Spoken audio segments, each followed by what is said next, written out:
warm welcome to the special edition of ET Now Startup Central. I'm Chandra Srikanth coming to you live from India's startup capital, Bengaluru.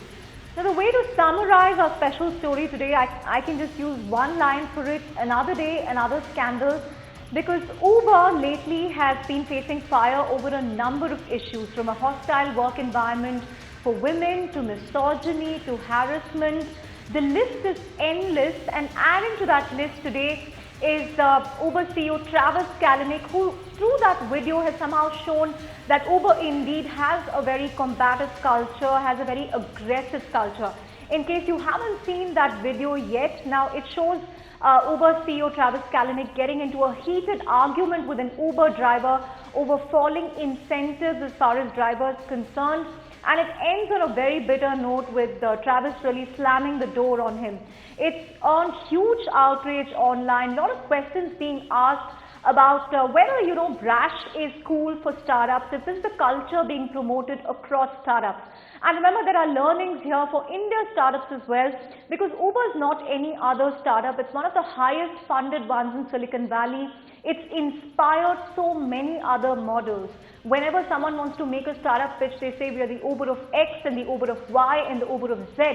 So is it really okay for Uber to have a CEO who cannot handle himself, who says at the age of 40 that he needs to grow up? And what lessons does this have for the Indian startup ecosystem? These are questions that we are going to ask over the next 20 minutes with two special guests. But before everything else, let's show you a clip of that video that has Travis Kalanick arguing with his driver. We are reducing the number of black cars on the system over the next 6 months. Yeah, it's good. I mean, you probably saw some of the emails. I saw the email starts in May. It's all about the rating. But you're raising the standards and you're dropping the prices. We're not dropping the price on black.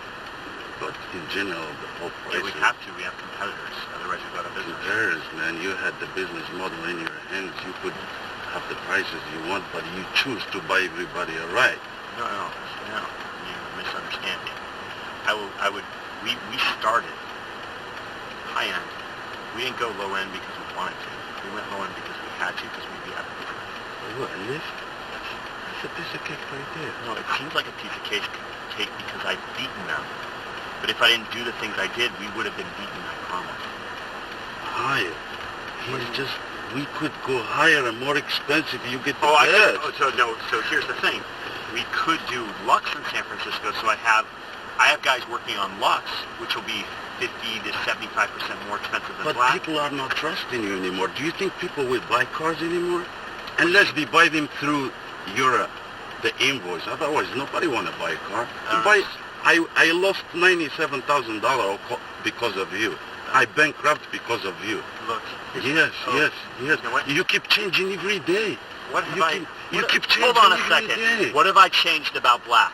Huh? What you have I changed changed? the whole business. What? You dropped the prices. On Black? Yes, you did. Bullshit. We started with $20. Bullshit. We started with $20. You know what? How much is the mile now? $2.75? You know what? What? Some people don't like to take responsibility for I their own take shit. responsibility. They blame everything But in why their you life on sending somebody an email else. for town car? Good luck. Good luck to you too, but I know you don't gonna go far. That didn't go well at all, and after that created a huge outrage online. I think that video has been viewed lakhs of times by now, but Travis Kalanick issued a very abject apology, saying that the essence of his apology is basically that, to say I'm ashamed would be an understatement, that a leader should behave in a way that inspires others. He's also said the video is a reflection of him, and that he wants to fundamentally grow up and change the way he behaves.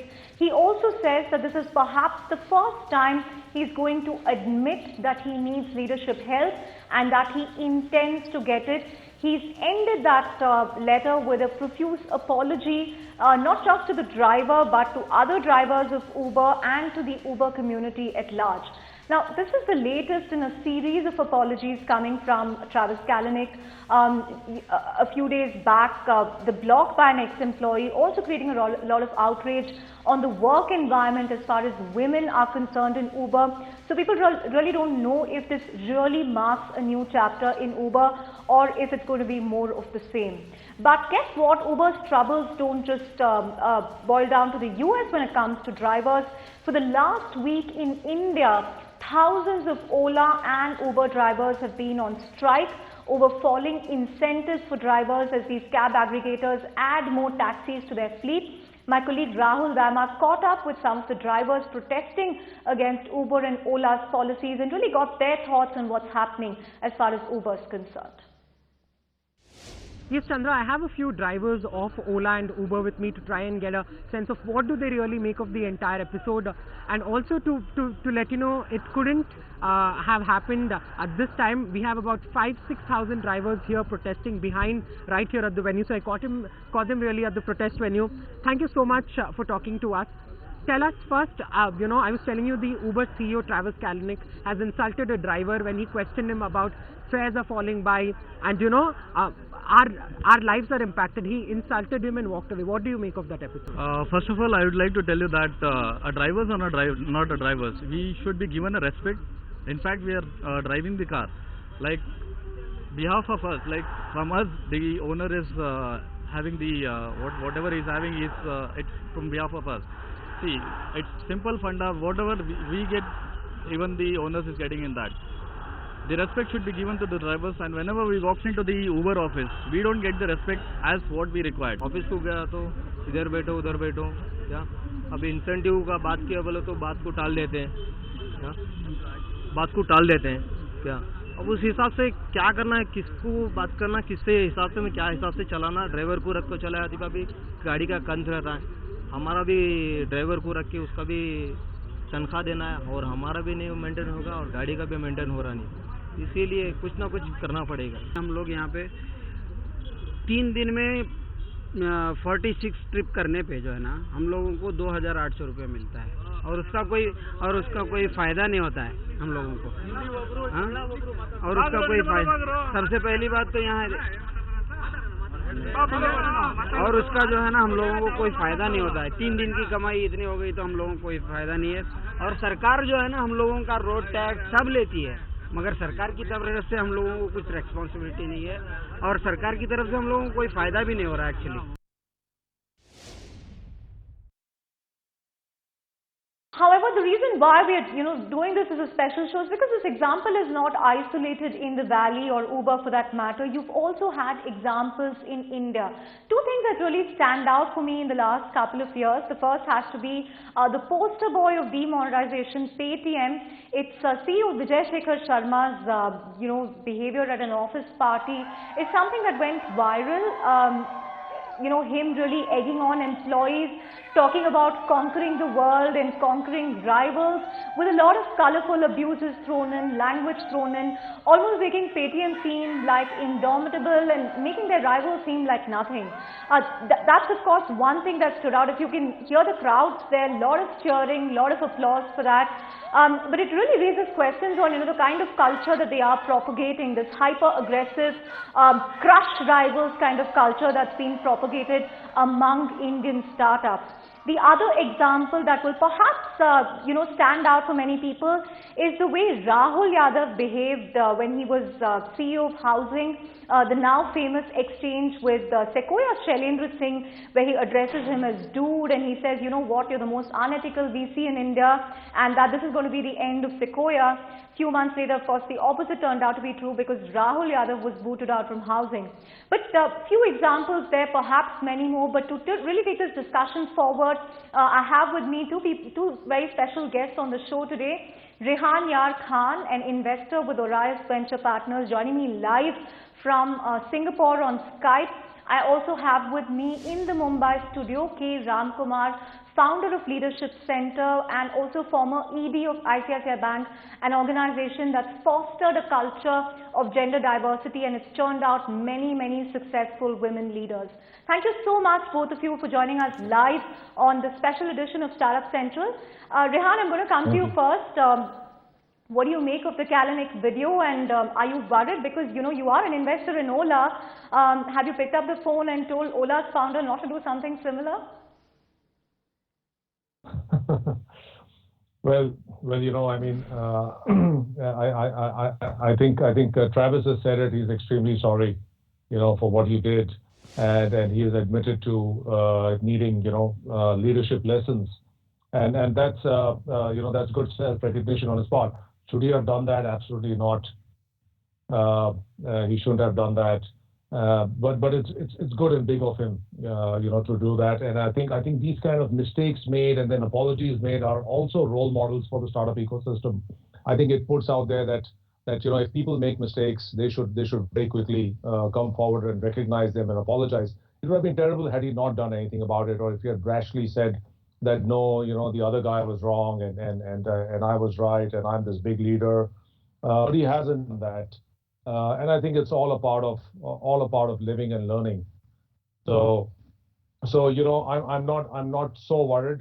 Travis is of course a great leader. He's built a wonderful company, and I think he's learning. So I'm not too worried, Chandra. Right. Mr. Ramkumar, would you agree with that? I mean, is an apology really enough? Because this is not the first time Travis Kalanick is, coming out and apologizing. He's done it multiple times in the last few weeks, for misogyny, for harassment at the workplace, umpteen number of reasons. So is an apology really enough? Is it enough to set the right example going forward? Because culture does come from the top, isn't it? No, I would say that to start with, at least you have to give it to him that he apologized and did not, stonewall or grandstand and was not justifying his conduct. I think to start with, you have to give it to Travis to say that he apologized. But we need to really go back and ask the question, why do people who are first-time CEOs or not just in startups do this? I think people get there because they had a disruptive idea, they were ambitious, and they tried something which everybody said is not going to work, and it worked. And when that happens, it makes you feel on top of the world and makes you feel you have all the power and you did something which everybody said is not going to work. So growing up process is learning that yes, that worked when you were small, when we are a challenger. The moment you become big, the same behavior which was acceptable when you are a startup and small does not cut anymore with the public. So I remember Professor Wayne Brockbank once telling us at ICICI during our aggressive days. He used to tell by saying, when you are a challenger and small, aggression actually endears you to people. But when you become big, people expect statesmanly behavior from you, and that's what is going to make you sustain and create a 100-year company. And I think many young CEOs and many entrepreneurs would heed to the lesson Professor Wayne Brockbank told me many years back. Right. Rehan, that in fact is an issue. We don't see the statesmanly behavior coming through even from some of the unicorns. Reading and seeing what we've seen in recent weeks. Why is there such a leadership gap at the top? And also, is this because of the cult of the founder being propagated? That, the founder cannot do any wrong. The founder is really beyond questioning. Founder is correct 100%. So, no one really questions the founder's behavior because founders are really seen as God as far as startups are concerned. Chandra, it's difficult, right? I mean, it's difficult. You're building this company, and you have to, transition from becoming this aggressive startup to the statesman leader, and it's tough, right? And I think we've all been through it. We've all been through our human failings. And will people be human beings and make mistakes? They will. Will these brilliant and capable people also learn and continue? They will. So I think it's all a part of it. I think we have seen a lot of brilliant examples of people coming and becoming very statesman-like. I think we've seen it with Jeff Bezos, for example. When Amazon was being built, there are a couple of rash statements on his part. And now he has become the statesmanship, the stately leader. I mean, look at Mark Zuckerberg. Mark Zuckerberg went through that bit of battle with his with his partner. He was rude to venture capital firms. He was rude to investors and other people. And then he grew up, and I think he's a shining example because he's created this. He's donated a lot of his money to charity, and he's getting there. So role models will emerge out of these brilliant people. I think they're very intelligent. They will learn. They are wise. They are being mentored by a wonderful board, and they will get there. So I have a lot of hope that they will be beacons. Right. But Rehan, my follow-up question to that is, you're a VC, you're an investor. Do startups with this aggression, founders with this aggression, brash behavior, perhaps have a better chance of securing funding? Because that seems to be a cool factor as far as some of these young companies are concerned. No, I don't. I don't think anybody likes a brash founder. There is a fine line between becoming aggressive and then tipping over and becoming brash. And I think you have to have that wisdom, to keep yourself on the right side of the line. And I think lessons that we've seen in some of these founders and some of the names that you cited are that I think VCs now are kind of looking carefully to see if this founder has the statesman-like quality to build a wonderful company. And I think we've seen that in many of our founders. I mean, you're talking about, let's talk about Ola Cabs, for example. I think Bhavish is an extremely stately founder. He's been through many, many challenges in India.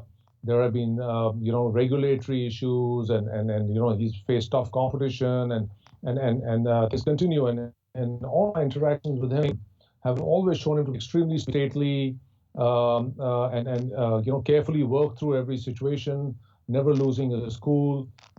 So I think there are brilliant examples out there. And yes, the VCs are learning, and they're learning to distinguish between people who possibly have that or will tip over under pressure. Right, right.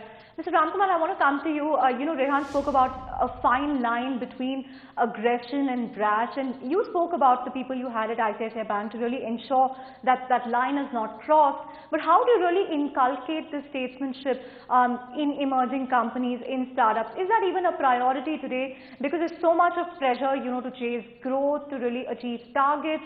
Do you see that even being a priority today as far as startups are concerned? See, look at it, right? You cannot be successful in business without drive. You cannot be successful in business without being challenging. You cannot be successful in business if you do not challenge the status quo, right? So that's one side.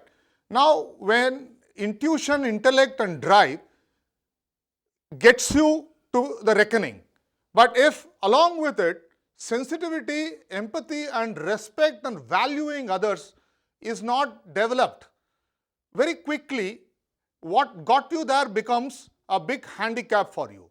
That is really where people like Mr. Vagul, people like Mr. Kamath, those kind of personalities, when you have to mentor you, young leaders are quickly taught the value of balancing drive, intellect, intuition with sensitivity, respect, and valuing other. And as Rehan said, it is not a one-day, one-week job, right? All of us actually learn by making our mistakes. And as we make our mistakes, the first step is to acknowledge, yes, we made a mistake. Second step is to say, look, I am willing to change.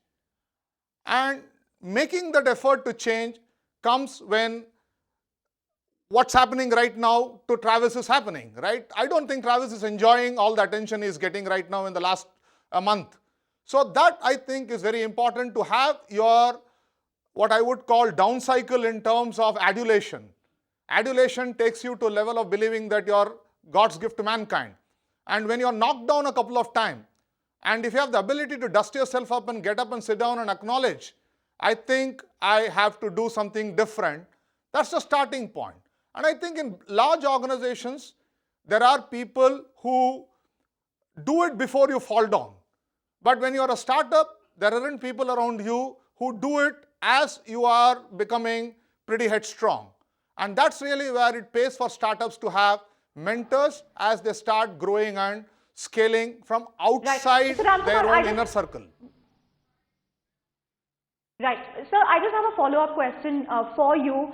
In that sense, are they also picking the wrong role models? For example, they see, part one of Steve Jobs' life where, he was very rude, he was very inconsiderate, and then they think, to be Steve Jobs, you have to be rude. But they never look at the second part of his life where he actually toned down and became more successful as an entrepreneur. They also don't look at Narayan Murthy or Azim Premji or Kamath as role models. There's this constant referencing, from Silicon Valley. So do you think they are also, looking at the wrong role models here? I think initially, yes, look at Virat Kohli, right? Initially when he came in, he was brash.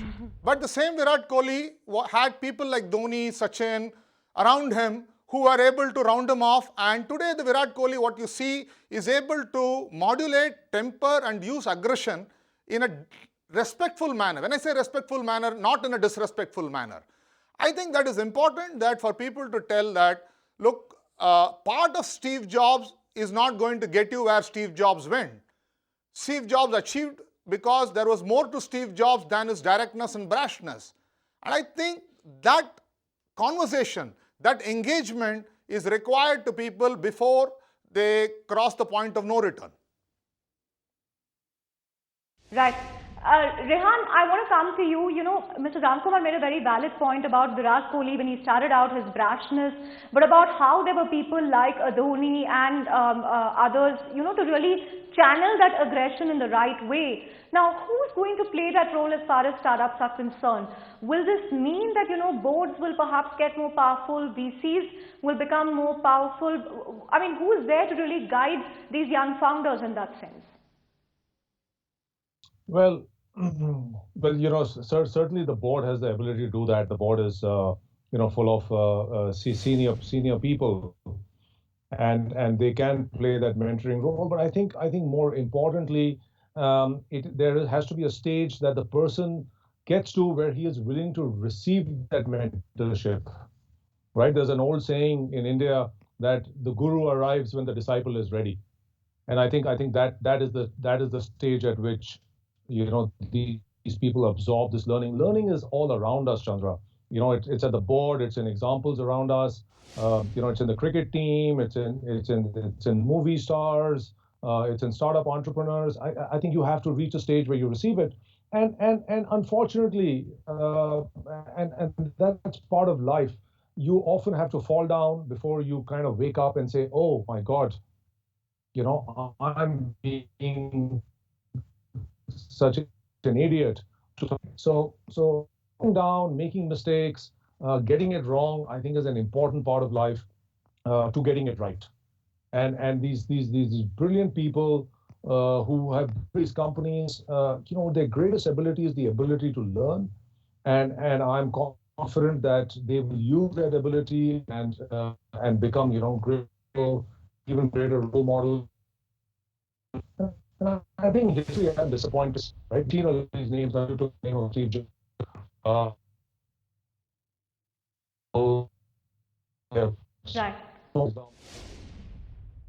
Right. Thanks for that, Rehan. In fact, thank you so much for joining us all the way from Singapore, and thank you, Mr. Ramkumar, for taking time out, for joining us in Mumbai. Some very good perspectives coming there about, how perhaps his apology is a beginning and that there is still time to change. Remember, the startup ecosystem in India is not as mature as Silicon Valley. It's taking off.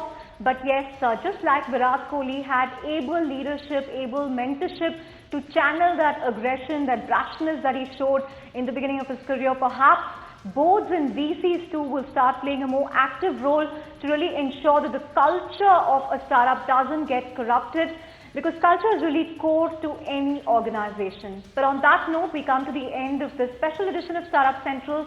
Thanks so much for watching, and keep it with ET Now.